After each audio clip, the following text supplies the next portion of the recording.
My name is Kimberly Engelman. I'm a family nurse practitioner in San Antonio, Texas. I run an ozone treatment center. So we do a myriad of different applications of complementary medicine as far as IV therapies, high-dose vitamin C, a lot of injections, some magnet work, a myriad of things, mostly to encourage mitochondrial growth and wellness.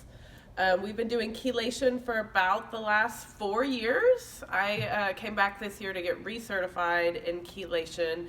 Therefore, I could do more varieties of chelation as well as augment my patients' results. We enjoy going to classes and conferences throughout the year, and we've been members of ACAM at the clinic for about the last 4 years.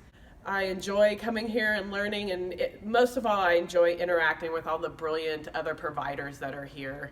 It's just amazing to be able to sit next to someone and discuss what they're doing in their practice. And at times you learn more about what to do in your practice, how to handle things, and what you need to learn more about from the people you're sitting next to than the speakers. The speakers are awesome, don't get me wrong, but sometimes the people you're sitting next to turn into mentors, resources, friends, and I just really like that about these conferences. I found the people that have benefited in my clinic from chelation the most would be the ones that really feel that they've been exposed to heavy metals that are really bringing down their immune system. We work well with dentists in the area to clean out the mouth and then build the immune system by detoxification and diet modification, different therapies that we've learned along the way.